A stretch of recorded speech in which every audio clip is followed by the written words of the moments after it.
وہاں کے general secretary اور پشاور کے سابق رکن قومی اسمبلی، سابق صوبائی وزراء کاشف اعظم خلیل صاحب، حافظ حشمت خان صاحب، طارق متین صاحب اور دیگر جماعت اسلامی، ڈاکٹر عتیق صاحب، پشاور جماعت اسلامی کی دیگر ذمہ داران، آج پشاور میں جماعت اسلامی کی جانب سے ایک نئی تحریک کی آغاز کے سلسلے میں پریس کانفرنس کر رہے ہیں۔ اور آپ کو پتہ ہے کہ پشاور اس وقت جو ہے ایک لاوارث شہر کا منظر پیش کر رہا ہے، تو پشاور کا مقدمہ لڑنے کے لیے اس وقت نہ حکمران جماعت میں کوئی ہے نہ اپوزیشن میں ہے، تو جماعت اسلامی نے فیصلہ کیا ہے کہ حق دو پشاور تحریک کا آغاز کریں۔ اس سلسلے میں پشاور کے سابق رکن قومی اسمبلی صابر حسین اعوان صاحب کی قیادت میں یہاں ایک تحریک کا آغاز ہو رہا ہے، تو میں صابر حسین اعوان صاحب سے گزارش کروں گا کہ وہ آج کے پریس کانفرنس کا آغاز کریں۔ نحمدہ و نصلی علی رسولہ الکریم، اما بعد، فاعوذ باللہ من الشیطان الرجیم، بسم اللہ الرحمن الرحیم۔ محترم صحافی حضرات، السلام علیکم ورحمۃ اللہ وبرکاتہ۔ جیسا کہ آپ کو معلوم ہے، پشاور تاریخی شہر ہے، صوبے کا دارالخلافہ ہے۔ یہاں پر پورے صوبے کے ہر ضلع کے لوگ رہائش پذیر ہیں، کاروبار کر رہے ہیں اور تعلیم کے لیے یہاں پر لوگ آتے ہیں۔ اور پشاور میں گزشتہ عرصے میں جو صوبے میں دہشت گردی ہوئی تو آئی ڈی پیز کی بڑی تعداد یہاں پر آباد ہوئی، پشاور شہر میں اور پشاور کے مضافات میں نئے نئے دیہات بنے، نئے نئے گاؤں بنے ہیں، اور یہاں پر بے حد عوام کی ایک بھیڑ آ چکی ہے، مگر ان کو سنبھالنے کے لیے صوبائی حکومت کے پاس کوئی طریقہ کار ابھی تک موجود نہیں ہے۔ تقریباً 13 سال سے یہاں پر پی ٹی آئی کی حکومت ہے، جو تقریباً 4745 دن بنتے ہیں۔ اتنے عرصے میں صوبے میں کوئی گڈ گورننس سامنے نہیں آئی، مسلسل بد انتظامی ہے، دہشت گردی، نااہلی، بد انتظامی، بد امنی، کرپشن۔ یہ صوبہ یہ مثال بن گیا ہے پورے پاکستان کے لیے، اور نہ صفائی کی حالت کچھ اچھی ہوئی بلکہ بدتر ہو گئی، اور پشاور نمبر 1 شہر بن گیا گندگی میں، پولوشن میں۔ تو یہاں بچے اسکولوں میں نہیں جا رہے، کافی زیادہ لاکھوں کی تعداد میں، نئے اسکولوں کی کمی ہے، اور اساتذہ کم ہے، اسپتالوں میں ڈاکٹر کم ہے، یونیورسٹی اور کالجوں میں اساتذہ کو تنخواہیں نہیں مل رہی۔ اور یہاں پر ہمیشہ یہ بات ہوتی رہی کہ مرکزی حکومت پیسے نہیں دے رہی، حالانکہ مرکزی گورنمنٹ نے اعداد و شمار بھی بتا دیے۔ اتنے عرصے میں 8404 ارب روپے صوبے کے پاس مرکز سے آئے ہیں، اور یہاں 18ویں ترمیم کے بعد جو صوبے کو جو حق حاصل ہے تمام محکموں پر، اس میں ایکسائز بھی، اس میں پٹوار بھی، اس میں ٹیکسز بھی، تو وہ بھی بے انتہا جمع ہوئے ہیں، لیکن کہیں خرچ نظر نہیں آ رہا، کوئی بڑا پروجیکٹ نظر نہیں آ رہا۔ میرے پیچھے ہمارے نوجوان وی سی چیئرمینز کھڑے ہیں جو مسلسل رو رہے ہیں، مسلسل پریشانی کے عالم ہے۔ خود پی ٹی آئی کے اپنے چیئرمین بھی، ڈسٹرکٹ کے بھی اور تحصیل کے بھی، اور اس طرح وی سی چیئرمین اور ممبران لوگوں کو منہ دکھانے کے قابل نہیں رہے، کیونکہ فنڈ ان کے پاس نہیں ہوتا، ان کا اپنا جو حق ہے وہ ان کو نہیں مل رہا۔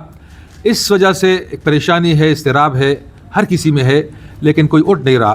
ہمارا بھی یہ خیال تھا کہ اپوزیشن موجود ہے، اپوزیشن کے لوگ آواز اٹھائیں گے، اپوزیشن اٹھیں گے، ہم ساتھ دیں گے، لیکن اپوزیشن بھی فرینڈلی اپوزیشن ہے، اور وہ کردار وہ بھی ادا نہیں کر رہے۔ اس لیے ہم نے فیصلہ کیا کہ یہ پشاور ہم سب کا پشاور ہے۔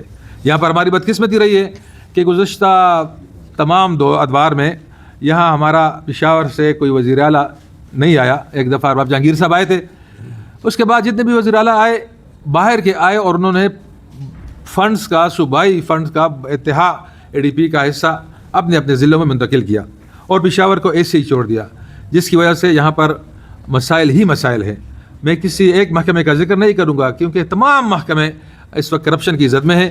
جو پیسے مرکز سے آئے، جو ان کے اپنے وسائل سے آئے، وہ بھی غائب ہے، اور ان میں کوئی نیا پروجیکٹ شروع کرنے کا حوصلہ بھی نہیں ہے، ہمت بھی نہیں ہے۔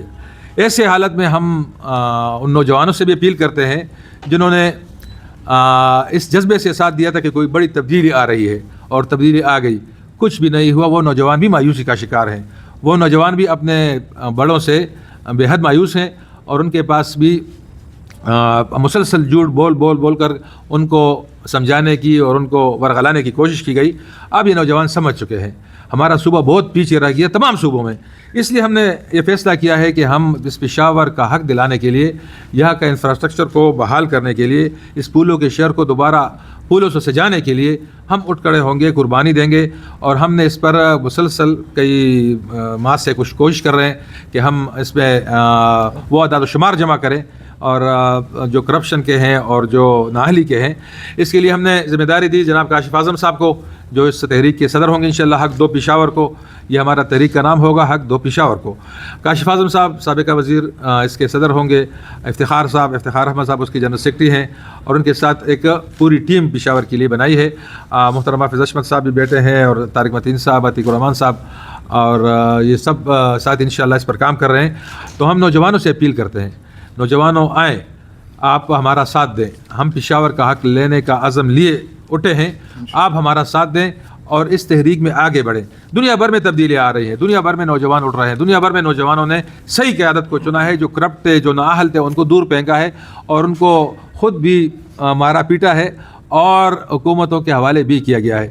تو اس لیے یہاں بھی ضرورت ہے. پاکستان اسلام کے نام پر بنا تھا. پاکستان کا مطلب کیا, لا الہ الا اللہ کا نعرہ تھا.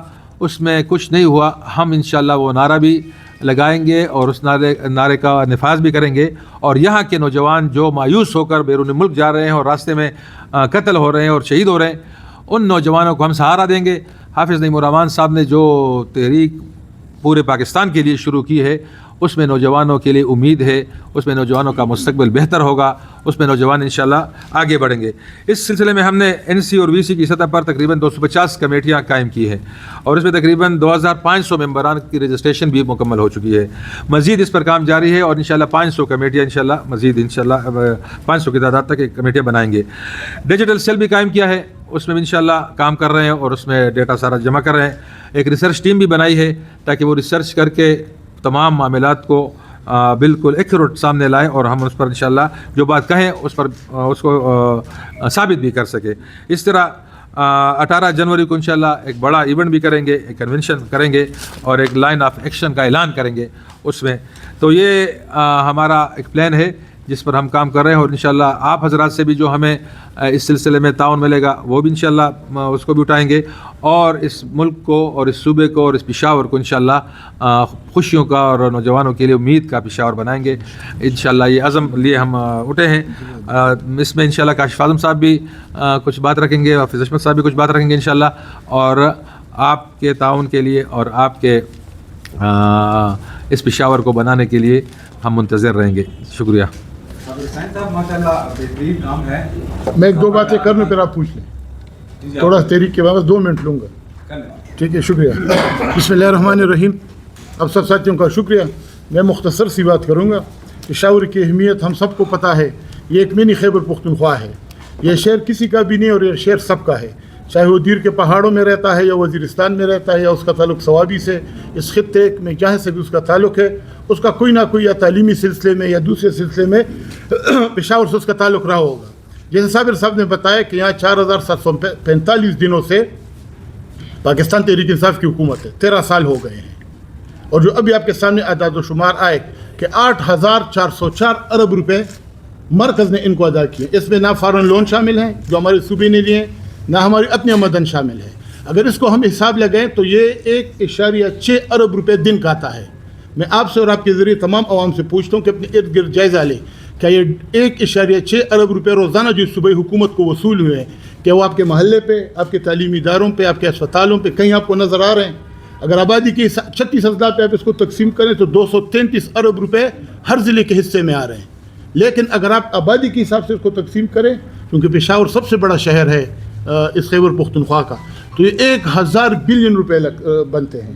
اب یہ 1000 بلین روپے کا آپ کو لگتا ہے ابھی اس پشاور میں زندگی گزار رہے ہیں کہ یہ 1000 ارب روپے اس کے ترقی پر لگے ہیں. یہاں صرف ان 13 سال میں ایک بڑا منصوبہ BRTU ہوا ہے, جو ان پیسوں سے نہیں ہوا بلکہ اس کے لیے فارن لون لیا گیا ہے. اس کے علاوہ کسی ہم صفادہ کرنا جی, تو اس لیے ہم نے یہ ضرورت محسوس کی. دوسرا جو انہوں نے بتایا, ہم اس سلسلے میں ایک کرپشن ڈیسک قائم کر رہے ہیں, جس میں ہم اپنی ویب سائٹ پہ 2 نمبر دیں گے, ای میل ایڈریس دیں گے, کیونکہ اب وہ وقت آ گیا ہے. میں یہ کہتا ہوں کہ اب وہ وقت آ گیا ہے کہ ایمانداری کے نقاب اوڑھے یہ ہماری صوبائی حکومت جو 13 سال سے یہاں پر ہے، ان بے ایمانوں کو بے نقاب کرنے کا وقت آ گیا ہے.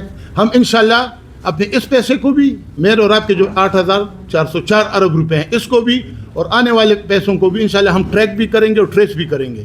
اب ہم ان کو اپنا پیسہ لوٹنے نہیں دیں گے. یہ کرپشن ڈیسک جو ہے صوبائی ٹیم، جس میں وزیر اعلیٰ صاحب شامل ہیں، وزراء شامل ہیں، مشیران شامل ہیں اور ٹاپ بیوروکریسی اس میں شامل ہیں، اس کی کرپشن پر نظر رکھے گی. جو بجٹ ایلوکیشنز ان کو ہوتی ہے کہ وہ اس جگہ پہ لگ رہی ہیں. میں اس ذریعے پوری تحریک انصاف کی صوبائی قیادت کو یہ کہنا چاہتا ہوں کہ اب سوشل میڈیا پر یونیورسٹی، کالجز اور ہسپتال بنانے کا ٹائم چلا گیا ہے. اب آپ کو ہم مجبور کریں گے کہ آپ زمین پر یہ یونیورسٹیاں، یہ کالجز اور یہ سب چیزیں آپ بنا کر دیں. ہمارا جو وہ ہے، جیسے صابر صاحب نے بتا بھی دیا آپ کو کہ 18 تاریخ کو ہم بہت بڑا کنونشن کرنے جا رہے ہیں. انشاءاللہ تعالیٰ آنے والے دنوں میں آپ دیکھیں گے. سب سے بڑی ان کی نااہلی کی مثال آپ کے میڈیا میں نے دیکھا تھا. تیمرگرہ میڈیکل کالج ہے، 11 سال اس کو ہو گئے ہیں، 4 ارب روپے اب تک اس پہ لگ چکے ہیں. 196 افراد اس میں بھرتی کیے گئے ہیں، جس میں صرف 3 پروفیسر ہیں، باقی سارا کلاس 4 کلیریکل سٹاف ہے. اور 11 سال میں اس میں کتنے اسٹوڈنٹ آئے ہیں؟ 0. یہ ان کی نااہلی ہے، کیونکہ انہوں نے اس صوبے کو، اس صوبے کے عوام کو، اس صوبے کی سیاسی رائے کو جو ان کے حق میں آتی رہتی ہے، اس کو اپنا قبضہ سمجھ لیا ہے. اب وہ وقت آ گیا ہے کہ ہم ان کو بتائیں کہ اگر سیاسی رائے آپ کے حق میں ہے بھی، لیکن پھر بھی یہ صوبہ جو 4 کروڑ لوگوں کا صوبہ ہے، اور اس صوبے کے جو مالی حقوق ہے، اب وہ کسی سیاسی جلسے پر، کسی سیاسی تجربے پر ہم لگانے ان کو الحمدللہ انشاءاللہ تعالیٰ نہیں دیں گے. جماعت اسلامی کا آپ کو پتہ ہے کہ ہم ایک منظم جماعت ہے. ہم جب کسی کے پیچھے پڑ جائیں تو انشاءاللہ تعالیٰ اس کو اس کے اپنے صحیح مقام پر ہم انشاءاللہ پہنچا کر دم لیں گے. بہت شکریہ. حافظ اشفاق صاحب جی 2 منٹ خبر ہوگی. بسم اللہ.